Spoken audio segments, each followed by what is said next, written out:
राम सिया राम जय जय राम।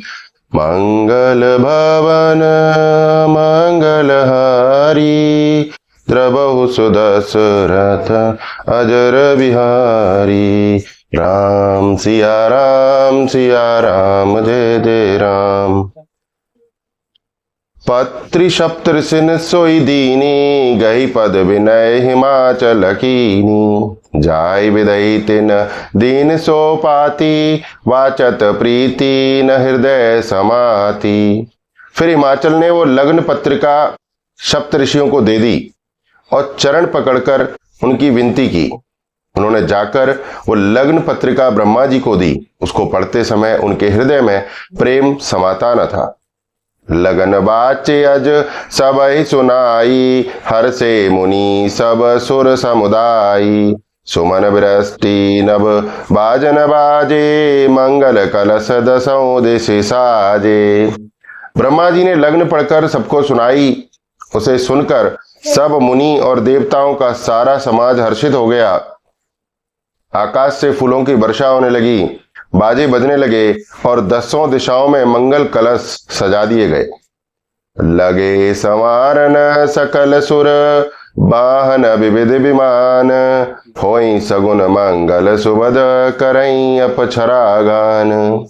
सब देवता अपने भांति भांति के वाहन और विमान सजाने लगे। कल्याणप्रद मंगल शकुन होने लगे और अप्सराएं गाने लगी। शिवहि शंभुगन करहि सिंगारा, जटा मुकुट अहि मोरु समारा। कुंडल कंकन पहिरे ब्याला, तन विभूति पटके हरी छाला। शिवजी के गण शिवजी का श्रृंगार करने लगे।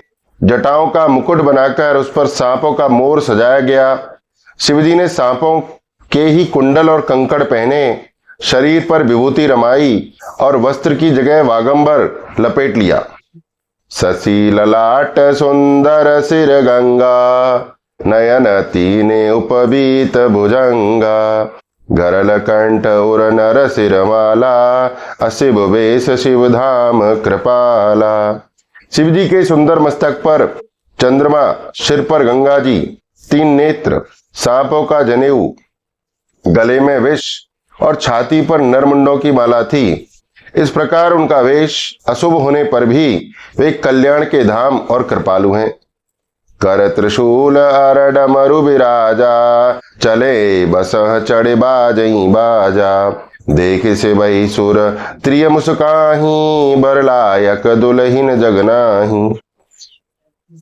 एक हाथ में त्रिशूल और दूसरे में डमरू सुशोभित है। शिवजी बैल पर चढ़कर चले, बाजे बज रहे हैं। शिवजी को देखकर देवांगनाएं मुस्कुरा रही हैं और कहती हैं कि इस वर के योग्य दुल्हन संसार में नहीं मिलेगी।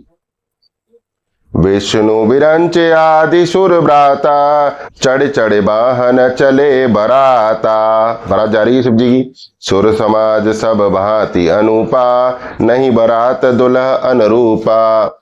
विष्णु और ब्रह्मा आदि देवताओं के समूह अपने अपने वाहनों सवारियों पर चढ़कर बारात में चले। देवताओं का समाज सब प्रकार से अनुपम परम सुंदर था, पर दूल्हे के योग्य बारात न थी। विष्णु कहा अस बेहस तब, बोली सकल दिशराज। बिलग बिलग होई चलहु सब, निज निज सहित समाज। तब विष्णु भगवान ने सब दिग्पालों को बुलाकर हंसकर ऐसा कहा, सब लोग अपने अपने दल समेत अलग अलग होकर चलो। बर अनुहारी बरातन भाई, हंसी करे ऊपर पुर जाई। विष्णु बचन सुने सुर मुस्काने, निज निज सैन सहित बिलगाने। हे भाई, हम लोगों की ये बारात वर के योग्य नहीं है, क्या पराए नगर में जाकर हंसी कराओगे? विष्णु भगवान की बात सुनकर देवता मुस्कुराए और वे अपनी अपनी सेना सहित अलग हो गए। मन ही मन महे सुमुस्काही, हरि के व्यंग वचन नहीं जाई। अति प्रिय वचन सुनत प्रिय केरे, भृंग ही पेरी सकल गण टेरे। महादेव जी ये देखकर मन ही मन मुस्कुराते हैं कि विष्णु भगवान के व्यंग वचन दिल लगी नहीं छूटते। अपने प्यारे विष्णु भगवान के इन अति प्रिय वचनों को सुनकर शिव जी ने भी भृंगी को भेजकर अपने सब गणों को बुलवा लिया। शिव अनुशासन सुन सब आए, प्रभु पद जलज शीस तिन नाए। नाना वाहन नाना बेशा, बेहसे शिव समाज निज देखा। शिव जी की आज्ञा सुनते ही सब चले आए और उन्होंने स्वामी के चरण कमलों में सिर नवाया। तरह तरह की सवारियों और तरह तरह के वेश वाले अपने समाज को देखकर शिव जी हंसे। को मुखहीन विपुल मुख काहू, बिनु पद कर को बहुपद बाहू। विपुल नयन को नयन विहीना, हृष्ट पुष्ट को अति तन खीना। कोई बिना मुख का है, किसी के बहुत से मुख हैं। कोई बिना हाथ पैर का है तो किसी के कई हाथ पैर हैं। किसी के बहुत आंखें हैं तो किसी के एक भी आंख नहीं है। कोई बहुत मोटा ताजा है तो कोई बहुत ही दुबला पतला है। शिव जी की बारात जा रही है और उसमें तरह तरह के लोग हैं। तन खीन को अति पीन, पावन को अपावन गति धरे। भूषण कराल कपाल कर, सब सद सोनित तन भरे। खर स्वान सुअर श्रकाल, मुख गण वेश अगणित को गणे। बहुजिनस प्रेत पिशाच, जोगी जमात बरनत नहीं बने।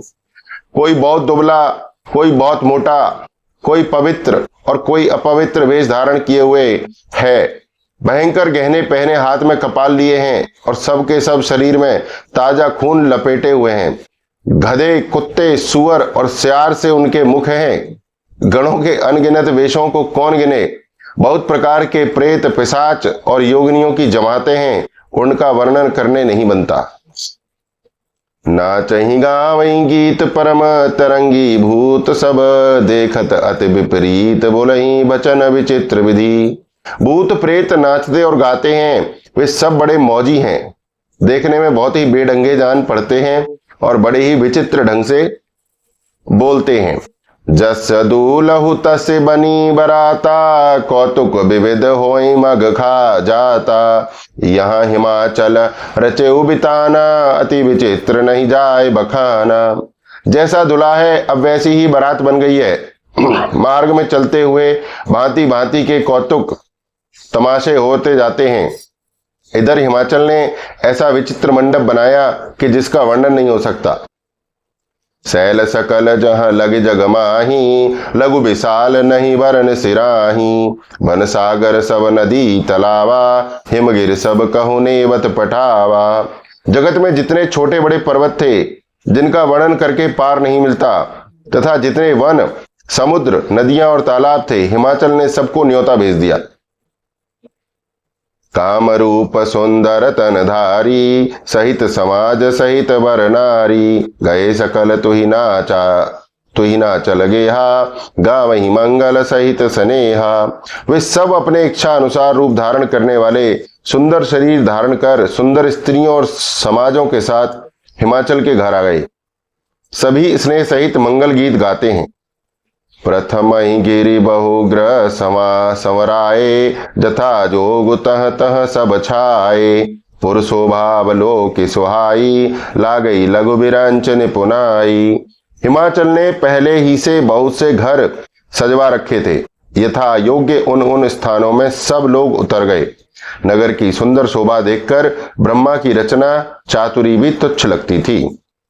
लघु लाग विधि की निपुणता, अब लोक पुरुषो भासही।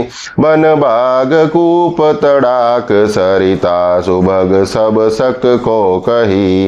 मंगल विपुल तोरण पताका, केतु ग्रह ग्रह सोहही। वनिता पुरुष सुंदर चतुर, छवि देखे मुनि मन मोहही। नगर की शोभा देखकर ब्रह्मा की निपुणता सचमुच तुच्छ लगती है। वन, बाग, कुएं, तालाब, नदियां सभी सुंदर हैं, उनका वर्णन कौन कर सकता है। घर घर बहुत से मंगल सूचक तोरण और ध्वजा पताकाएं सुशोभित हो रही हैं। वहां के सुंदर और चतुर स्त्री पुरुषों की छवि देखकर मुनियों के भी मन मोहित हो जाते हैं।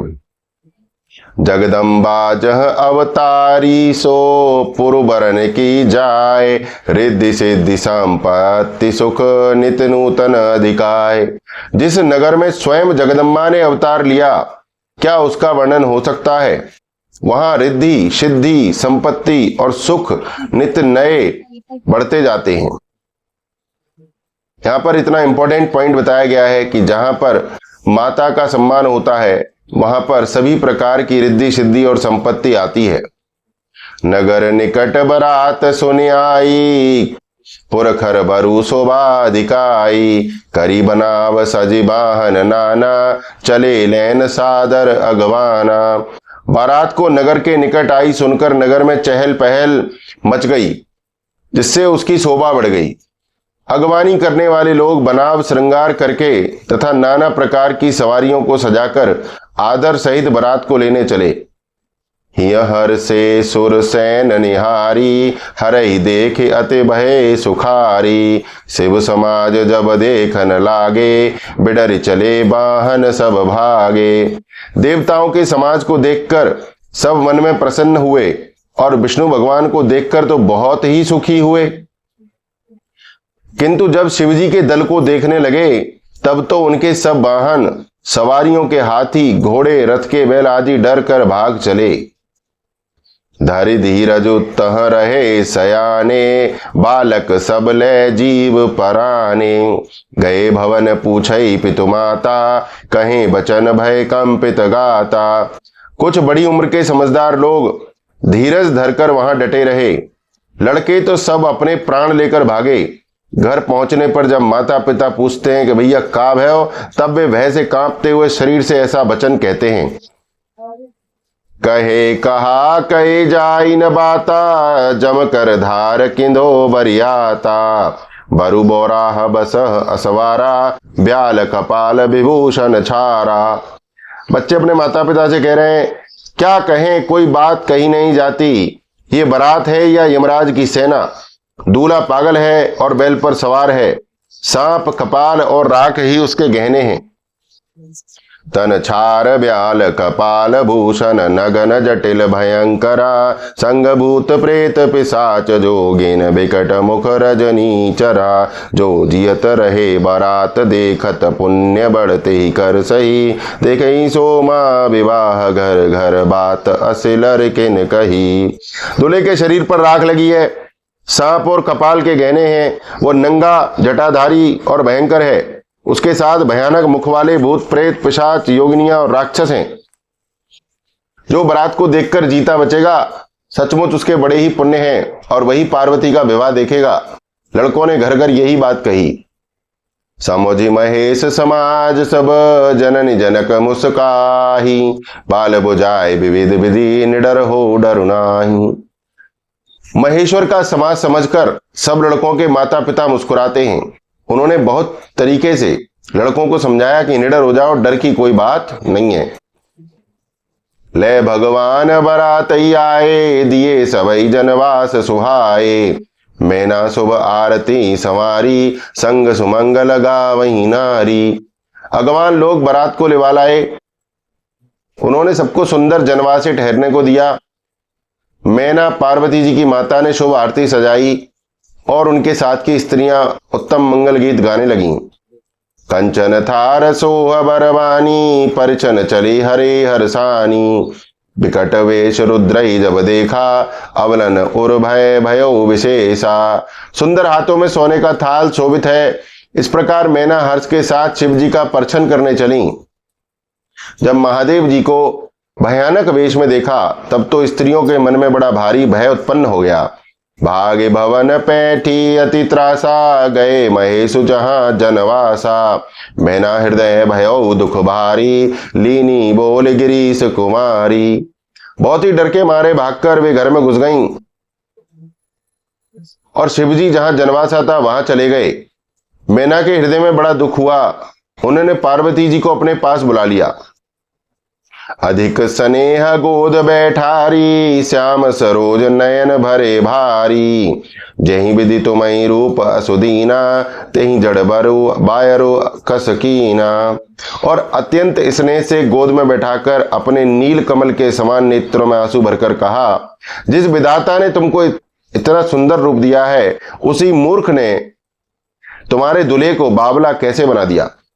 कसकी न बरु बोराह विधि जेहि तुम्हि सुंदरता दई। जो फल चाहिए सूरत रही, सोबर बस बबू रही ला गई।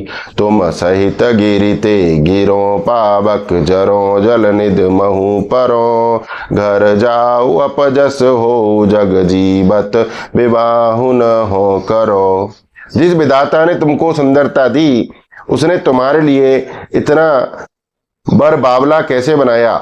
जो फल कल्प वृक्ष में लगना चाहिए वो जबरदस्ती बबूल में लग रहा है। मैं तुम्हें लेकर पहाड़ से गिर पड़ूंगी, आग में जल जाऊंगी और समुद्र में कूद पड़ूंगी। चाहे घर उजड़ जाए, संसार भर में अपकीर्ति फैल जाए, पर जीते जी मैं इस बावले वर से तुम्हारा विवाह नहीं करूंगी। भई विकल अबला सकल दुखित देखे गिरनारी। करी बिलाप रोदत बदत सुतासने संभारी। हिमाचल की स्त्री मैना को दुखी देखकर सारी स्त्रियां व्याकुल हो गईं। मैना अपनी कन्या के स्नेह को याद करके विलाप करती, रोती और कहती थी, नारद कर में काह बिगारा, भवन मोर जिन बसत उजारा। अस उपदेश उमई जिन दीना, बोरे बरई लाग तप कीना। मैंने नारद का क्या बिगाड़ा था, जिन्होंने मेरा बसता हुआ घर उजाड़ दिया और जिन्होंने पार्वती को ऐसा उपदेश दिया कि जिससे उसने बावले वर के लिए तप किया। साचे उनके मोहन माया, उदासीन धनु धाम न जाया। पर घर चालक लाजन भीरा, भांज की जान प्रसव के पीरा। सचमुच उनके न किसी का मोह है, न माया है, न उनके धन है, न घर है, न स्त्री ही है। वे सबसे उदासीन हैं, इसी से वे दूसरों का घर उजाड़ने वाले हैं। उन्हें न किसी की लाज है, न डर है। भला बांझ स्त्री प्रसव की पीड़ा क्या जाने। जननी विकल बिलो के भवानी, बोली जुत विवेक मृदुबानी। अस विचारे सोचई मति माता, सो न टरई जो रचई विधाता। माता को विकल देखकर पार्वती जी विवेक युक्त कोमल वाणी बोली, हे माता, जो विधाता रच देते हैं वो टलता नहीं। ऐसा विचार कर तुम सोच मत करो। कर्म लिखा जो बाउर नाहू, तो कत दोष लगा ई काहू। तुम सन मिटही के विधि के अंका, मातु व्यर्थ जन लेहु कलंका। जो मेरे भाग्य में बावला ही पति लिखा है, तो किसी को क्यों दोष लगाया जाए। हे माता, क्या विधाता के अंक तुमसे मिट सकते हैं। वृथा कलंक का टीका मत लो। जन लेहु मातु कलंक, करुणा परिहरऊ अवसर नहीं। दुख सुख जो लिखा लिलार हमरे, जाव जह पाऊब तहीं। सुनि उमा वचन विनीत कोमल, सकल अबला सोचहीं। बहु भांति विधि लगाई दूषण, नयन बार विमोचहीं। हे माता, कलंक मत लो, रोना छोड़ो। यह अवसर विषाद करने का नहीं है। मेरे भाग्य में जो दुख सुख लिखा है उसे मैं जहां जाऊंगी वहीं पाऊंगी। पार्वती जी के ऐसे विनय भरे कोमल वचन सुनकर सारी स्त्रियां सोच करने लगीं और भांति भांति से विधाता को दोष देकर आंखों से आंसू बहाने लगीं। तेहि अवसर नारद सहित, अरु ऋषि सप्त समेत। समाचार सुन तुइन गिरी, गवने तुरत निकेत। इस समाचार को सुनते ही हिमाचल उस समय नारद जी और सप्त ऋषियों को साथ लेकर अपने घर गए। तब नारद सबई समुझावा, पूरब कथा प्रसंग सुनावा। मैना सत्य सुनऊ मम वाणी, जगदम्बा तब सुता भवानी। तब नारद जी ने पूर्व जन्म की कथा सुनाकर सबको समझाया और कहा कि हे मैना, तुम मेरी सच्ची बात सुनो। तुम्हारी ये लड़की साक्षात जगत जननी भवानी है। अजा अनादि शक्ति अविनाशिनी सदा शंभु अर्धंग निवासिनी जग संभव पालन लयकारिणी निदीक्षा लीला बपुधारिणी। ये अजन्मा अनादि और अविनाशिनी शक्ति है, सदा शिव जी के अर्धांग में रहती है। ये जगत की उत्पत्ति, पालन और संहार करने वाली है और अपनी इच्छा से ही लीला शरीर धारण करती है। जन्मी प्रथम दक्ष ग्रह जाई नाम सती सुंदर तनु पाई तहु सती शंकर विवाही कथा प्रसिद्ध सकल जगमाही। पहले ये दक्ष के घर जाकर जन्मी थी, तब इनका नाम सती था। बहुत सुंदर शरीर पाया था, वहां भी सती शंकर जी से ही ब्याही गई थी। ये कथा सारे जगत में प्रसिद्ध है। एक बार आवत शिव संगा देखो रघुकुल कमल पतंगा भयउ मोह शिव कहा न कीना ब्रह्म बस बेस सही कर लीना। एक बार इन्होंने शिव जी के साथ आते हुए रघुकुल रूपी कमल के सूर्य श्री रामचंद्र जी को देखा, तब इन्हें मोह हो गया और इन्होंने शिव जी का कहना न मानकर ब्रह्मवश सीता जी का वेश धारण कर लिया। सिय वेश सती जो की न तेहि अपराध शंकर परिहरी हर बिरह जाय बहोर पितु के यज्ञ जोगानल जरी। अब जन्म तुमरे भवन निज पति लागे दारुण तप किया अस जानि संशय तजहु गिरिजा सर्वदा शंकर प्रिया। सती जी ने जो सती का वेश धारण किया, उसी अपराध के कारण शंकर जी ने इनको त्याग दिया। फिर शिव जी के वियोग में अपने पिता के यज्ञ में जाकर वहीं योग अग्नि से भस्म हो गईं। अब इन्होंने तुम्हारे घर जन्म लेकर अपने पति के लिए कठिन तप किया है, ऐसा जानकर संदेह छोड़ दो। पार्वती जी तो सदा ही शिव जी की प्रिया अर्धांगिनी है। सुने नारद के बचन तब सब कर मिटा विषाद छन महु व्याप्यु सकलपुर घर घर ये संवाद। तब नारद के वचन सुनकर सबका विषाद मिट गया और क्षण भर में ये समाचार सारे नगर में घर घर फैल गया। तब मैं नाहिम बांतु आनंदे पुनि पुनि पार्वती पद बांधे नारी पुरुष शिशु जुवा सयाने नगर लोग सब अति हर्षाने। तब नैना और हिमान आनंद में मग्न हो गए और उन्होंने बार बार पार्वती के चरणों की वंदना की। स्त्री पुरुष बालक युवा और वृद्ध नगर के सभी लोग बहुत प्रसन्न हुए। लगे होनपुर मंगल गाना सजे सवई हाटक घटनाना भांति अनेक भई जीवनारा सूप शास्त्र जस कछु व्यवहारा। नगर में मंगल गीत गाए जाने लगे और सबने भांति भांति के सुवर्ण के कलश सजाए। पाक शास्त्र में जैसे रीति है उसके अनुसार अनेक भांति की ज्योनार हुई, रसोई बनी। सो जीवनार की जाई बखानी बसई भवन जय मात भवानी सादर बोले सकल बराती विष्णु बिरांच देव सख जाती। जिस घर में स्वयं माता भवानी रहती हो वहां की ज्योनार भोजन सामग्री का वर्णन कैसे किया जा सकता है। हिमाचल ने आदर पूर्वक सब बरातियों को विष्णु ब्रह्मा और सब जाति के देवताओं को बुलवाया। विविध पांति बैठी जीवनारा लागे परसन निपुण सुहारा नारी वृंद सुर जेवत जानी लगी दैन गारी मृदुबानी। भोजन करने वालों की बहुत सी पंगतें बैठी, चतुर रसोइये परोसने लगे। स्त्रियों की मंडलियां देवताओं को भोजन करते जानकर कोमल वाणी से गालियां देने लगीं। गारी मधुर स्वर देई सुंदर बिंग बचन सुनावहीं भोजन करई सुर अति विलंब विनोद सुनि पचु पावहीं। जयवत जो बड़ियो आनंद सो मुख कोटैन परे कहो अचवाई दीने पान गवने बास जगह जाको रहो। सब सुंदर स्त्रियां मीठे स्वर में गालियां देने लगीं और व्यंग भरे वचन सुनाने लगीं। देवगण विनोद सुनकर बहुत सुख अनुभव करते हैं, इसलिए भोजन करने में बड़ी देर लगा रहे हैं। भोजन के समय जो आनंद बढ़ा वो करोड़ों मुंह से भी नहीं कहा जा सकता। भोजन कर चुकने पर सबके हाथ मुंह धुलवाकर पान दिए गए। फिर सब लोग जहां ठहरे थे वहीं चले गए। बोलो सियापति राम जय जय राम। मेरे प्रभु राम जय श्री राम। मंगल भवन अमंगल हारी द्रवौ सुदशरथ अजर बिहारी। बोलो सियापति रामचंद्र की जय।